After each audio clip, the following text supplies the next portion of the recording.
HTLA Radio 1.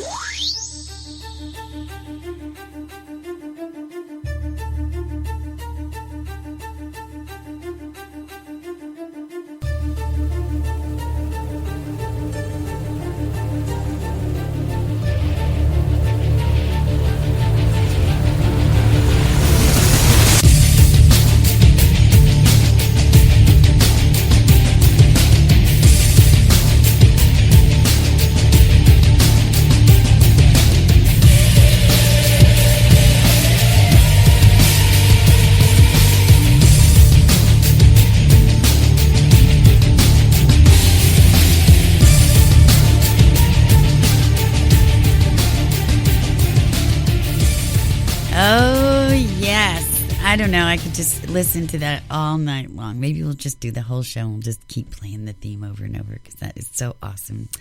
Welcome to Real Talk. I am your host, this intellectual Kate Taylor, and this is HTLA Radio 1 New York.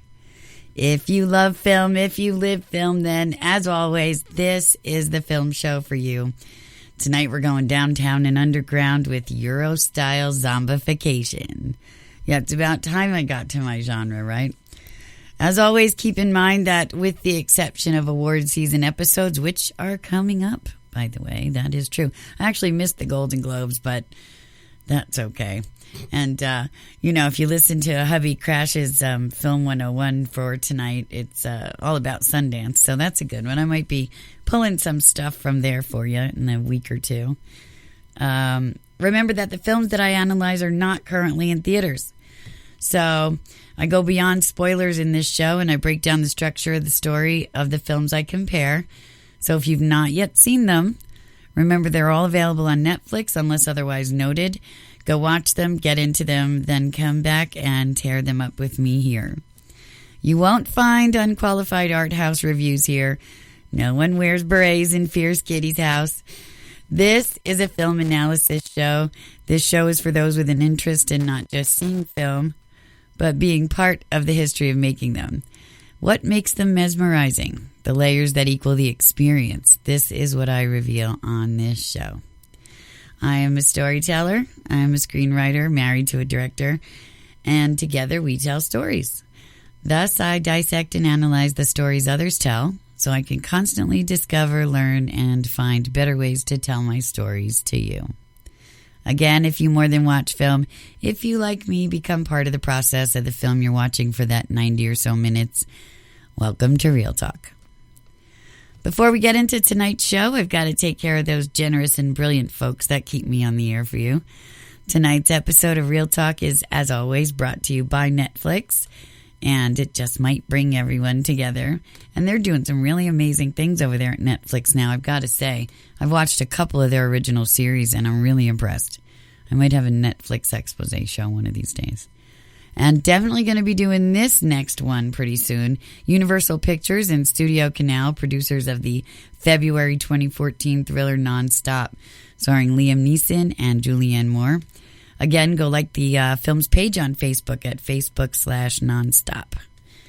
And Orville Redenbacher's Gourmet Naturals, gourmet flavor, none of the guilt, especially in this winter season. Summer's going to be here before we know it. Better get to that diet popcorn and lay off the good stuff. Please keep in mind that the opinions I'm about to express here in my show do not necessarily reflect those of HTLA Radio 1 or our sponsors or advertisers.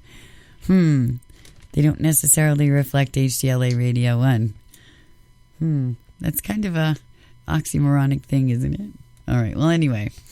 Lastly, for all my past, current, and future episode information, as well as forums in which to discuss what you think about my celluloid dissection, register a free profile on www.htla973.com and do some real talking of your own. If you've missed it, Meeps, this show contains uber spoilers of the films I discussed. If you want to see the films untainted by my analysis, do so. Then come and listen to this episode on the website after, because I don't want to get yelled at and, why did you tell me? That kind of thing. Don't do that. That's not good. All right, on with the show. Now, tonight we're going to be analyzing and comparing two Zombies of Us Trapped in an Apartment Building films. One from France and one from Germany. Why, Kate, you ask? Well, because first and foremost, I'm a horror writer. I've yet to dissect my genre really, so I felt it was high time to do so. And like they say, do what you know, right? So here we are. Our first film, The Horde, comes from France, and it's about a posse of crooked cops trying to arrest a gang of malevolent gangsters who just killed one of their own, but are trapped by a horde of walking dead. This is a gruesome, tight, action-packed, and claustrophobic tale of retribution and escape. Ultimately, these two opposing gangs are forced to join up to survive, making it from the penthouse to the ground floor together or perish. This film is loaded with badass attitude, weapons, and extremely creative hand-to-hand combat sequences that project the fear and paranoia that drive the fight-or-flight response of the characters when trapped in the wrong place at the wrong time. So, yeah, it's pretty good. Our second film, Rambach, Berlin Undead, comes, obviously, from Germany. And it sees our lead character, Michael, arriving in the city to visit an ex-girlfriend he is still in love with when a terrible virus spreads at a rapid pace, turning the denizens into mindless homicidal maniacs. Gabby isn't home when Michael arrives, but he instead runs into teenage plumber's apprentice, Harper. Together, they barricade themselves in an apartment when raging hordes swarm. Somehow, they must find a way to make their way out and also try to find Gabby. All right, budget and production is usually where I start. Let's talk about The Horde. 2009, directed by Yannick Dahan and Benjamin Roche. It was co-written by Yannick Dahan and Arnaud Bordas. The film stars Claude Perron of, she was actually in Amélie too, so that's mostly the film that people know from France if you haven't tipped your foot too deeply into foreign film. And Jean-Pierre Martin, produced by Capture the Flag Films. I actually have no budget or box office data for this picture, so I couldn't find it anywhere, and I searched high and low. Rambach 2010 is directed by Marvin Kren and is also co-written by Marvin Kren and Benjamin Hessler. It stars Michael Fwith, Tay Trebs, and Anka Gratzek, and it's produced by ZDF and Moneypenny Film Production. Oddly, I couldn't locate any box office or budget info for this film either. So just really bizarre, because they're not that old, and, it's just strange that it couldn't. But anyway, there you have it. All right, so cinematography choices and comparisons.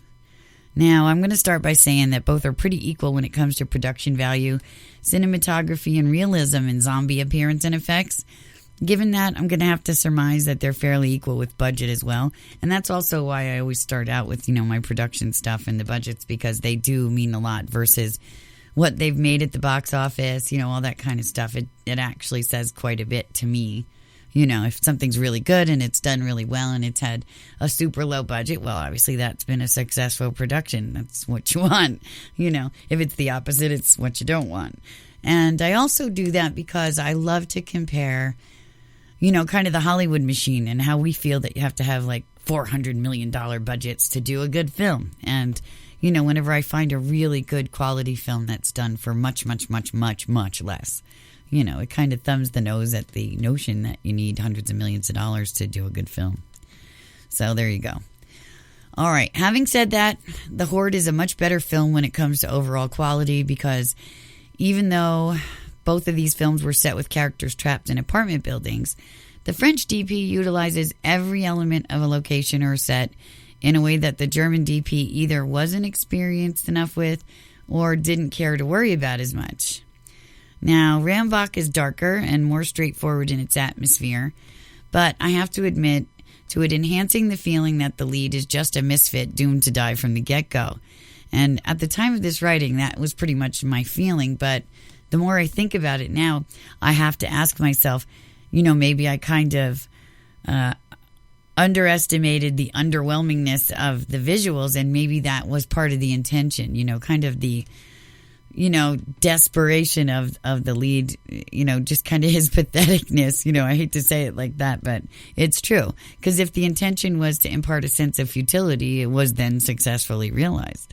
So that's going to make a huge difference. And I wish there was actually a way without interviewing them at the time or personally or whatever it was to kind of get a feel for that, because it would change everything.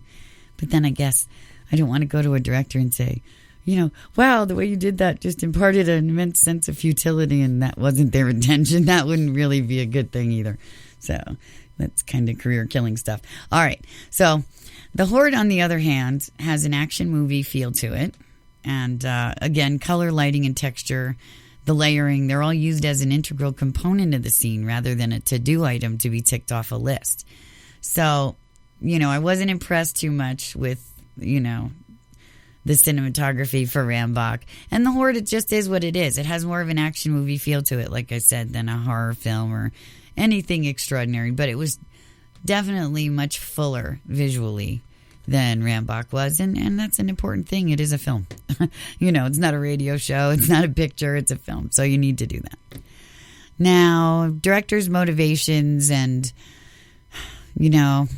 stuff like that I talk about a lot. And Marvin Kren, I just found out, is now participating in yet another horror anthology sequel that I recommend everyone that likes horror go see. The ABC's A Death Part 2 is currently in production, but the original one is really awesome. And you've got to get to Netflix and see it because that's where I've seen it.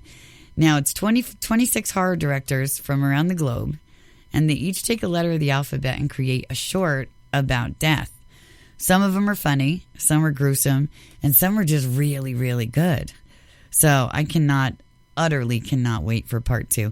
If anybody was a fan of, the Japanese series that Dumplings originated out of, why can't I think of what it is now? But it's along those lines. So you have to go see it if that's your meat, because the first one was great. I can't wait to see the second one. Anyway, overall, Rambach succeeds as both a zombie film and as an unrequited love story, as well as a juxtaposed young love story, hope carrying into the future kind of piece. And more on that when we get to plot. Now, Yannick Dahan has only directed one short before The Horde, but I'm immensely impressed by this initial effort into feature. This is actually so much more than a zombie film. It's worthy of any American action film. And maybe he hadn't intended to make a multi-genre film here, but I think that because he's an actor and a writer first, that's how it came out and why it's more multi-layered than, the other piece. And he hasn't even remotely tapped into his talent pool yet, I think, and I'm really looking forward to whatever is coming out of his whatever next.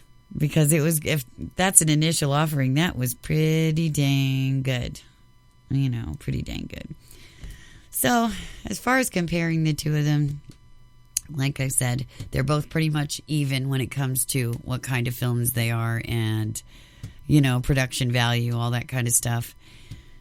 Casting, spot on for both. I didn't have an issue with anybody in any of the roles. Well, not really. We'll talk a little bit more when we get to character arcs later on about the initial character of Oriel in The Horde.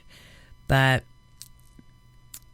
yeah, on the whole, they're both incredible zombie films, and I would definitely recommend seeing foreign films like this. Because I don't know, maybe it's just us that has a fascination with the zombie apocalypse thing now with Walking Dead and all that other kind of stuff that comes along. But there's some amazing zombie films out there. There's a zombie film called Dead Snow from Sweden, I think. Either Sweden or Norway. And it's really more comedic than, true horror. It's comedy horror. But this thing is so awesome and so amazing. It kind of starts out like Evil Dead, where they go to the cabin for the weekend and, somebody does something and these dead Nazis come back from the dead. And it was really, really wonderful and funny. And, the list just goes on and on and on. And there was actually another zombie film that I almost chose for tonight's show called Extinction. That's also out of France. And, but I chose not to throw it in there because it wasn't this trapped in an apartment building kind of theme like these two are. And then, Mutants. That's another amazing French zombie film as well. And that one is quite particular in that it's about a married couple. And there's the zombie apocalypse. And they're trying to get out of the city and get away from the zombies and get somewhere safe when the husband gets bit. And then the story turns into a strictly character piece. Like, you very rarely see a zombie after that. It's all about the wife staying with the husband and desperately trying to find something that'll prevent his transformation to a zombie. So they can stay together. And it's really powerful and it's really awesome. And it's called Mutants, but it's also a great zombie film too. So, never underestimate the power of a story just because it's of a certain genre. You can't do that. And it's like the judging the book by the cover thing, because this was one of the best, well-written, kind of poignant love stories too. And it was all revolving around a zombie film. So that's why it was pretty awesome. Now, I'm going to take my first commercial break in a second here. I'm going to take it a little bit early because I have a lot more to cover in my second segment. And, I hope you will stay tuned for that because it's going to be pretty awesome. So I will be back in 2, and we will keep going with our zombification. Be right back. Increased prices by 60%, but they're not the only game in town. Say hello to Blockbuster. They deliver movies right to your mailbox, too. Lots of movies, unlimited movies. Blockbuster offers lots of new releases weeks before Netflix or even Redbox. Plus, Blockbuster has Blu-ray and games at no extra charge. But only Blockbuster lets you exchange your movies instantly at any one of our stores. And you get all of this for under $10 a month. So say hello to Blockbuster again. When you have cable and can't record all your shows, you feel unhappy. When you feel unhappy, you go to happy hour. When you go to happy hour, you're up for anything. When you're up for anything, you head to a Turkish bathhouse. When you head to a Turkish bathhouse, you meet Charlie Sheen. And when you meet Charlie Sheen, you reenact scenes from Platoon with Charlie Sheen. Don't reenact scenes from Platoon with Charlie Sheen. Get rid of cable and upgrade to DirecTV. Call 1-800-DirecTV. There are machines that can do things for us. Machines that can make things for us. Machines that can see right through us. And machines that want to be us. Want to replace us. But they are not us. There is one machine that makes us greater. A machine so instinctive, so seductive, it's as alive as we are. It doesn't click or buzz. It roars. Jaguar. I always said shoes are like women. They inspire beautiful music. But what about these? Stilettos sound like this.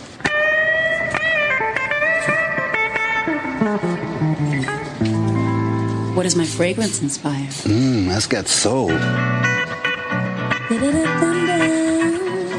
My ties are beautiful. They don't need music. Bringing the stars together. That's the magic of Macy's. HTLA Radio 1. Okay, we're back, and you're listening to Real Talk with Kate Taylor on HTLA Radio 1 New York. And we are talking about European zombies today. Yes, we are.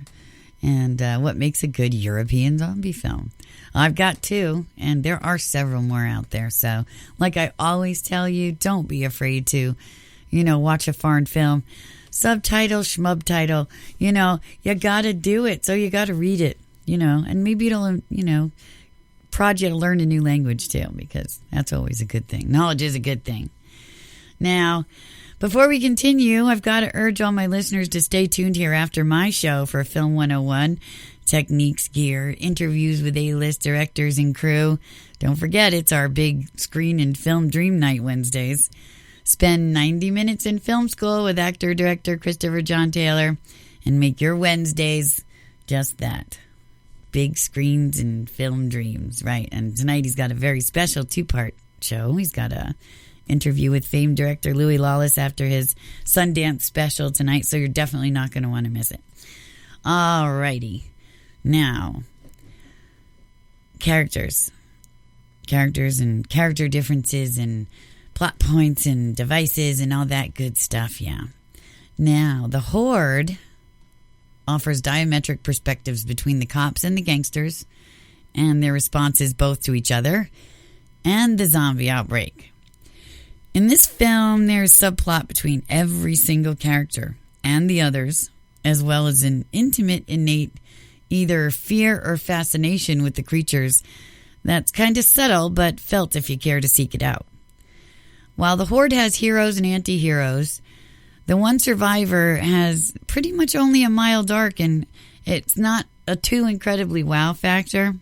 But this is excused by the fact that each role here has been important, and we either cheer or mourn the death of every breathing, thinking character as the film goes on. That's a good thing. I mean, how often is it, that you really care about every character that's been on the screen, and, you're either happy he's dead or sad. It's a good thing when you can really do that. And again, I chalk that up to, the director also being an actor and a writer. So, you get all that kind of layering and fleshing out of things like that. So now Rambach is more elementary in its storytelling, whether that's the difference between the cultures, of the industries or the writer's level, I don't know. But France and Germany really aren't that far apart that industry styles should so vastly differ in refinement. The main character, Michael's been dumped, and he can't go on until he confronts his ex, Gabby, and try to win her back one last time. And it's almost annoying how pathetic he introduces himself to us. And that goes back to what I was saying earlier about the cinematography and the visuals. And, if that was the director's intent, it was successful, because the whole thing just felt futile from the get-go, But I can surprisingly say, though, that this does lead to a nice surprise when it comes to his arc at the end. So, that's the way it goes. I want to talk a little bit about just what we were mentioning a second ago about the layering and how different that is. I think this is one of the reasons why I compare the Horde to more of an American action film than an American horror film. Because, it was a smart enough screenplay that each of the characters had their own purpose, but also they had their own purpose in relation to every other character and in relation to how they felt about the apocalypse. Because we'll see some of them, when they realize, oh my God, it's a zombie apocalypse. We're trapped in this building here on our little cop mission of vengeance, but our families are out there and there's nothing we can do to get back out there and save them. They're probably dead already. Thus, this is the end of life as I know it. But yet they still are faced with this immediate mission that they're, at a standoff with guns with gangsters right there. So their death is coming from in front and behind.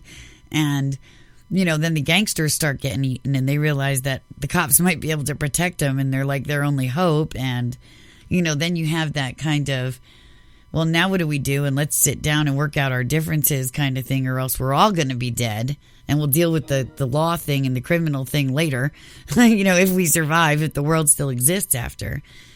Kind of the everything that we think is such a big deal really isn't when the zombies come kind of thing. And that was a huge thing. And the way that it was written and the way that it plays out is pretty brilliant, And for me to say that, it's quite a lot, because I'm not very free with my praises, because there's so many films out there, so many.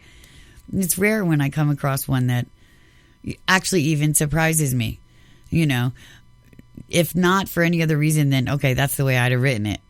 That's a nice surprise too, because I'm somebody that's very thorough and that does the layering thing and, make sure everybody's storylines are wrapped up and, interrelated and all that good stuff, because it'll be very disappointing to me when I go to see a film and that doesn't occur. So it's always nice when it does. But again, with Rambach and its initial, just 1-2 storyline, Harper really, the plumber's assistant, the teenager, he really has no purpose in this film other than an ultimate end vehicle to give us kind of hope after the destruction of the world. So we find out he's got a little girlfriend, towards the end of the film. And this is after they've fought and survived all night just to stay alive in the apartment. And, now Michael's really, well, if I'm going to die, then I have to go out there and find Gabby, because that's the only reason that I'm here. And, that's the sum and total of my pathetic existence kind of thing, And you'll see through montage in the film from the beginning, though, why I'm so, down on Michael, the character, the way I am, because he's truly pathetic and it plays out that way. That was the intent. This is an unrequited love story. He dated this girl for a while and he's like crazy in love with her, but to her, it was just a guy and he's just like this pathetic sap that she spent some time with until somebody better came along kind of thing. You know, and that's clear, you know, to everybody but Michael, obviously. So, you know, that's just a simple, straight kind of storyline. And Harper's only purpose there is to, you know, be the refuge in the apartment building for Michael until he can figure out how to get to Gabby or where she is or whatever it is. And so we can see the fighting off of the zombies. You know, so it's kind of more contrived. You know, it's one of those things like you learned in film school, you know, make sure that you start the story at the right point and things like that. And this kind of wasn't. It kind of missed that, you know, and only tell characters stories and traits and reveals that are relevant to what's going on. And it kind of wasn't, you know.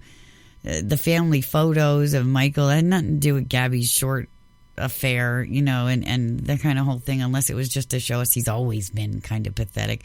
You know, I don't know, but that's kind of what the thing is. And again, if that was the director's intent, then he should have really overblown that and made it that clear. I shouldn't have to guess that. You know, is he pathetic or is he not pathetic? You know, just make your character strong and determinate and whatever it is, make him be that as much as possible. This is the big screen. You know, he should be bigger than life, especially if you're going to turn this guy into the protagonist of your film, you know, which in the end, he kind of does. But because he's been so pathetic throughout the whole film, we really don't care at that point anymore, you know. And as I'm talking more, I'm realizing more about that. Yeah, no, I really didn't care at the end, you know. So anyway, you know, that's a critical and important thing. If your character is going to be a hero and he's going to be the tough guy and his arc is to find sensitivity, then make him a real, you know, pompous, cocky, arrogant, whatever. So the arc is that much contrasted when it occurs, you know, because subtleties are nice and they're great, you know, for intellectual film. But if you're going to have a zombie action film, then you can go over the top with your characters. And let's talk about actually who the main character is in the Horde, because each character in that film, it's an ensemble piece, obviously, because you care about the head gangster, you care about the head cop who's running this operation, and you care about his partner, the girl, who ultimately winds up being, you know, the only survivor and the true protagonist, and who was actually the true, you know, whole point of the story. So we find out later on that Osem and Aurora, which are the male and female cops in this film, are kind of having a secret affair, and she's pregnant. And, you know, so we kind of find that out during the whole zombie thing, you know. And obviously he doesn't really care about her. It was just well, we're sleeping with each other because we're partners kind of thing. And, well, the whole thing starts, let me just backtrack just a little bit. I'm not even sure if I go into the whole story thing. I think I do. Yeah, I do. But, well, I guess we'll talk about that in the next segment after the commercial break. But what I can say, though, is, well, it's funny because there's the theme of unrequited love, I guess, in this one, too, then. Because, you know, Aurora's having an affair with this cop who, you know, is just, like, kind of sleeping with her because he's just that kind of arrogant, cocky, you know, like I was just talking about. But here she is now pregnant. And now here's the zombie apocalypse. And they're still getting shot at by the criminals. And it's just like everything at once. When it rains, it pours kind of thing. And you actually feel that kind of, it was great storytelling when you feel that kind of urgency. And you can kind of put yourself in that situation. You know, if you're a female, you know, oh my God, you know, here I am pregnant, I'm getting shot at, the zombies are coming, and what the hell am I doing? You know, that kind of thing. And you literally get to witness that with each one of these characters, whether it's verbal and dialogued and scripted in there, or it's just like, you know, the expression on the face of the old cop when he puts the grenade in his mouth and lets all the zombies overtake him so they can get away. You know, it's that kind of resigned, well, I had a good life and this is a good way to go out and I'll be saving them guys. And, you know, wordlessly you get to realize this is exactly what he's thinking. So that's a good, you know, film. It's good writing and it's good acting and it's what it's supposed to be when it's like that. And every character in this film has that. As far as Rambach goes, no, it doesn't have that. It doesn't even have, like I said, the fact that Michael and Harper just meet for the first time that night because he's knocking on Gabby's apartment door and she's not there and the zombies are coming. So Harper brings him in to save his life kind of thing, and that's it. There's nothing for us to care about before, during, or after. It's just, there's nothing there. And, the whole entire thing revolves around his longing for this girl who doesn't give a crap about him and who's probably at some other guy's house right now, and worried about him getting killed and not even giving a second's thought to this poor sap, And, yeah. And then we find out later that Harper has a girlfriend too. And, well, who cares at that point? God. But it does get kind of tender and kind of sweet at the end. And it does juxtapose. Well, it attempts to juxtapose to, kind of, well, I'll explain it later when we get to plot and stuff after the commercial break. But it attempts. It attempts. It's a good attempt. It could have been done better, but it's a good attempt. But I don't blame the director for that, although he was a co-writer on this film. I think that he should stick to more of the horror part, and leave more of the character development to whomever his co-writer is or whatever it was, because I don't think either one were strong enough with character development for this film. Because it was well done. It was an entertaining film. Like, I didn't want to shut it off. It wasn't a bad movie, but it could have been so much better. And each scene that goes by, you're like, damn it, why wasn't that a better scene? It could have been so good. And it just wasn't, and I think I kept watching kind of hoping the next scene would be better, and, yeah, it was almost predictable in the end, too, what occurs. But we'll get to that a little bit after this commercial break. We've got one more commercial break for you. And stay with me, please. 2 minutes. Be right back. When your cable company keeps you on hold, you get angry. When you get angry, you go blow off steam. When you go blow off steam, accidents happen. When accidents happen, you get an eye patch. When you get an eye patch, people think you're tough. When people think you're tough, people want to see how tough. And when people want to see how tough, you wake up in a roadside ditch. Don't wake up in a roadside ditch. Get rid of cable and upgrade to DirecTV. Call 1-800-DirecTV. Netflix increased prices by 60%, but they're not the only game in town. Say hello to Blockbuster. They deliver movies right to your mailbox, too. Lots of movies, unlimited movies. Blockbuster offers lots of new releases weeks before Netflix or even Redbox. Plus, Blockbuster has Blu-ray and games at no extra charge. But only Blockbuster lets you exchange your movies instantly at any one of our stores. And you get all of this for under $10 a month. So say hello to Blockbuster again.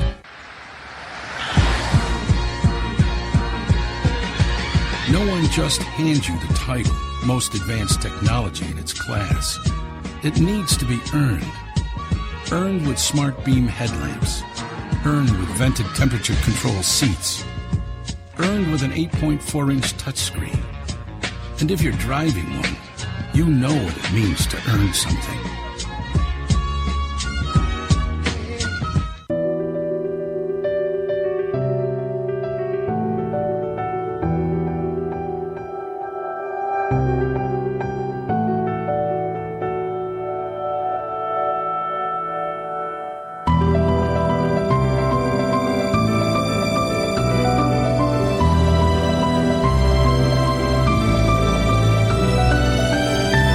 Euphoria, Calvin Klein.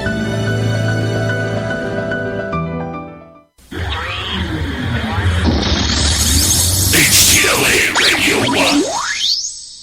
1. Okay, we're back, and you're listening to Real Talk with Kate Taylor on HTLA Radio 1 New York. And, if anybody listens to my husband's Crash Talk, he's famous for smoking his cigarettes on his show. And I try not to smoke while I'm doing my shows, but, sometimes you just have to. So if you happen to hear a puff or two, that's just me. So there you go. I've said it. All right. Now, my last segment's always my funnest one. I know that's not a word, but I like the word. And that's because I get into the subplots and the climaxes and the endings. And hopefully if the films are good, they are too. Not always, but that could be fun too. So, the Horde starts out, now I can actually tell you what's going on here. Starts out with a cop's funeral and the widow seeking revenge on the gangsters that ended his life, but begging his partner not to risk any of the lives of the rest of the team for retribution. Now, Wassem is that lead cop, played by Jean-Pierre there that we were talking about earlier. And Aurora, played by Claude Perron, is a strong yet fragile but seemingly inconsequential female when compared to Jean-Pierre's character. You know, we throughout the whole film think he's the hero and the protagonist, you know. And initially, he's really the only one that arcs in the film. He's torn between honoring his partner's widow's wishes to protect the rest of her husband's police team and his need for vengeance. And then he's also realizing how fragile all of life is as he sees his friends die horribly one by one, either by the gangsters or the zombies. So you actually see on his face in one of these scenes that he has this moment of, wow, I wish I could do this all over again, you know, but it's brief. And ultimately, though, you know, he is an action star through and through here, and that's it. And, you know, there is that twist, like I said, that we think he's the protagonist and the hero and kind of the star of the film throughout the whole entire thing, you know, until the end. But we'll talk about the end in the next one. So now, the major difference in these films, really, and say this with me, Meeps, because this is the foundation of everything I say is quality in this life. And you know what it is, because I say it every week and all the time in all my shows. It's the layers. You know, layers make life, right? They make life interesting. Now, the Horde has them. And Rambach just does not. It simply does not. Now, I'm not just talking about character arcs or visuals or structure. I'm talking about the ever-important subplot and level of the viewer's engagement. You know, Horde has the cop angle, which really ceases to be at all important when the criminals are just as much lunch as the cops. And Wassem realizes this briefly at this arc's apex. And then there's the interpersonal relationship between the cops and how the gangsters feel about their mates. Then the dynamics between the cops and the criminals. Then each character and themselves when it comes to facing the uselessness of everything they've done to that point, when now faced with annihilation in the worst way by a force that all their badass selves can't eradicate. You know, it's truly humbling. And we see that on every single character, you know, at some point in the film. Now, here's the twist. The lead gangster, Adewale, and the female cop, Aurora, who we come to learn is pregnant, and pregnant by Wassem, actually. And it's an amazing scene, too, when he dies, you know, and she's there witnessing the death of the father of her child, you know, right now, too, even if they're not going to stay together because she was just an affair to him. You know, her being pregnant is the primary motivation for her getting out alive. And, you know, then here's the confusing thing, though. I had to ask myself why, though, too, because the world's gone to hell. It's the zombie apocalypse. So, you know, it's kind of, you know, and you can kind of see her pain and feel her pain in a couple scenes there. She is kind of torn. You can tell she's thinking about that, you know, especially when she tells Wassem she's pregnant and, you know, he hadn't known.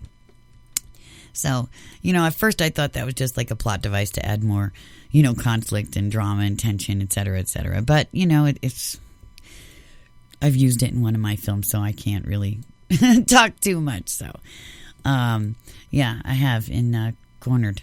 That was one of the devices I used in Cornered, too. So, all right, once they stop outside, you know, once Adewale and her get out of the building, they finally, all night long, and the dawn is breaking, which is another, you know, trite device.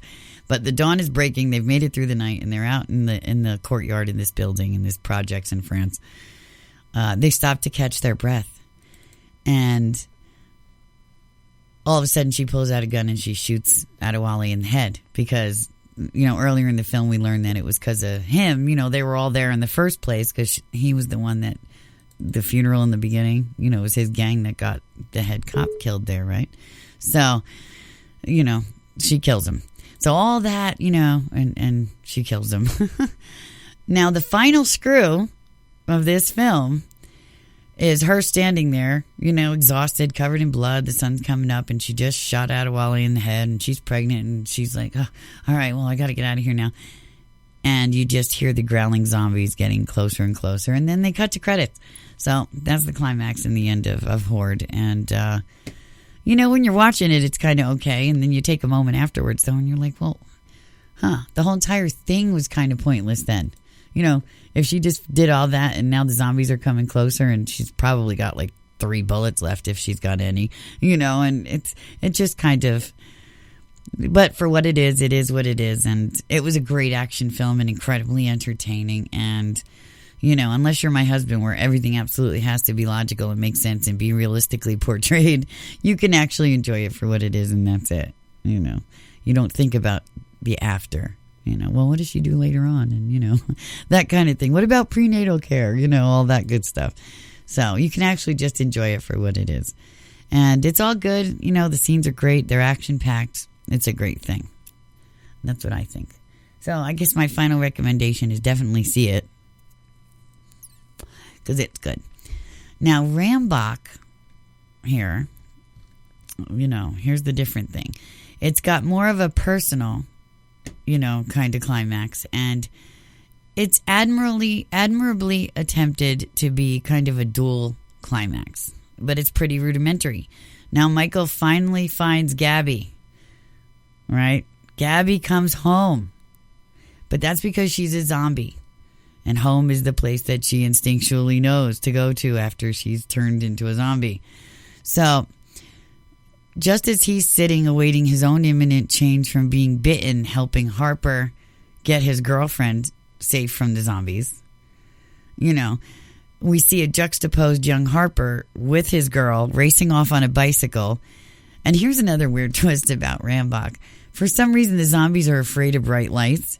So they've equipped this bicycle with these bright flashing strobe lights that when they flash them at the zombies run away like they're vampires and it's sunlight or something. Really odd. They don't explain it. It's kind of weird. But okay.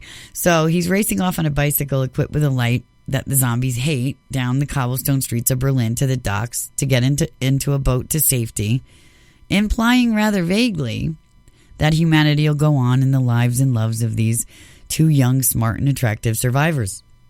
So while Michael holds a still not interested even as a zombie Gabby, right? And that was probably the most pathetic part of the film too. So, he's sitting there. He's still human. He's bitten. He's getting ready to turn. He's just sacrificed himself so the young lovers can get away and have a hope for the future. And in walks zombie Gabby. And you can see his heart swell in his chest there, and, he stands up and he goes over to her and hugs her. And all she's trying to do is get the hell away from him. Even at that point, she doesn't want anything to do with him. She's dead and she doesn't want anything to do with him. So, it's just really sad to watch, seriously. But then you see him resign his heart to his unreturned feelings and he allows the change to overtake him. Okay? So that's the climax in the end of that film. Hey, at least they can hunt and kill together, and she might forget all the things about him that creeped her out, and us, in the first place, right? So, but the bottom line is, for as much as I loved Horde, and I did enjoy Rambach, don't get me wrong, just because the lead character is kind of creepy and not very endearing. You really truly have to care about characters, right? To care about the film. At least that's what they teach us in film school. But I didn't really care about Michael, and I didn't care about Gabby. Obviously, she wasn't in the film until the last scene. And I didn't care about Harper and his girlfriend, or actually any character in the film. I still enjoyed the film. So, that says something. And while I can't quite put my finger on what Berlin Undead had to offer, they were both entertaining and enjoyable films, despite the fact that neither satisfied me in the end as far as story goes. So there you go. And as always, I'd love to hear what you thought of both films once you watch them, as well as my analysis of them here. So make sure to let me know. And HTLA973.com, you can do that out there. But, and also, though, I'd like to have you check out those other films that I said. Mutants, that's definitely a great French zombie film. Extinction, that is another German zombie film. And, or is it French? Well, I can't remember right now. But Extinction and Mutants, you have to see those two. And definitely see The Horde and see Rambach. Frontiers is another French zombie film. And this is going back now a while. This was one of the first foreign zombie films I'd ever seen. And again, it takes place, it's very reminiscent of when Sarah Connor goes on the lam in the desert, after the whole Jeep episode and, the storm is coming. That scene in Terminator. And that's what the entire cinematography of Frontiers looks like. And, it's a decimated Paris, and they go out to a farmhouse in the country, and they're just trying to survive, et cetera, et cetera. You know the whole story. It's the same typical zombie plotline. But it was really, really good. And it's very, very high tension and excellent, And that was one of the first. And I think all of these films kind of followed after that. So, definitely see Frontiers as well. Yeah. And, I did look for American zombie films to compare to this, too. Because I love to compare foreign films to the Hollywood production machine and the Hollywood formula. And, that's generally the idea of the show, is to compare the Hollywood formula with, other industries' formula. Because I love to incorporate them as much as I can. So I love to learn and see other things. But I really couldn't find a zombie film. I guess Dawn of the Dead, because they're trapped in a mall, would be kind of comparable. To that, and it would be more comparable to the Horde because of the interpersonal relationship between the characters, obviously, than Rambach would be. I think Rambach would have been just fine as a regular love story and not even included the zombies. I think the zombies were kind of ancillary, to that whole thing. But, and then you have The Land of the Dead, and that's the one that I actually was just talking about that yesterday with Dennis Hopper and John Leguizamo, where they built the building to keep the zombies out, and the zombies get smart. And that was good. That was good, too. But the storylines, they're all pretty much the same. They all end the same. Zombie sequel. So that's pretty much it. I didn't even bother to compare Hollywood. It's a straightforward classic structure, all of these films.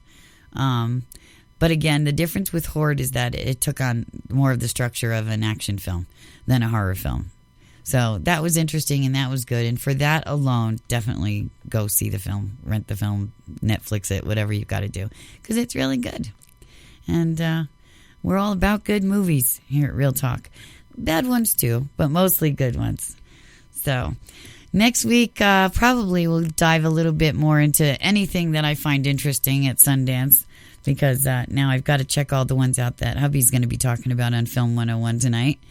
But, definitely, if you have any recommendations, any films you'd like me to analyze or compare, any suggestions, films you thought were wonderful and amazing and you think I should see them, because I'm all about new stuff, please, again, do we have a Twitter for Real Talk? I think it's at Real Talk. You can tweet me at Real Talk. You can always tweet me at HTLA973, right? Yeah. And HTLA973.com, that is the website. So please definitely get in touch with me there. We're going to be rolling out our new Flash website soon, too. And, it's at Real Talk 973. So that's the Twitter. And that new Flash Talk is going to be... Did I say Flash Talk? I've got too many shows that's got talking. The new Flash website is going to be amazing. So you're going to want to see that once we roll that out. That's actually going to be coming out next weekend, I think. Next weekend we're going to be doing the website. That's right. Oh, I'm so excited. But, yes, let me know. And I will definitely be happy to review any film that you think I should see. I'll be happy to do that. That would be awesome. So... yes, as I count bullets and batteries and continue to plan my post-apocalyptic wardrobe needs, I'm going to wind down another episode of Real Talk. I'd like to thank HTLA for giving me the opportunity to put my film school education to good use for you here each week. Thank you to all of those involved in making the films I analyze here for you. A big thank you to my crew and always to my leading man forever, HTLA producer and my husband, Chris Taylor. Don't forget to go to the website to check out all of our original programming, and do not go anywhere because Film 101 has a special interview with famed director Louis Lawless coming right up. Tune in next week as I dish for real about all things real. Good night, meeps.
HTLA Radio 1.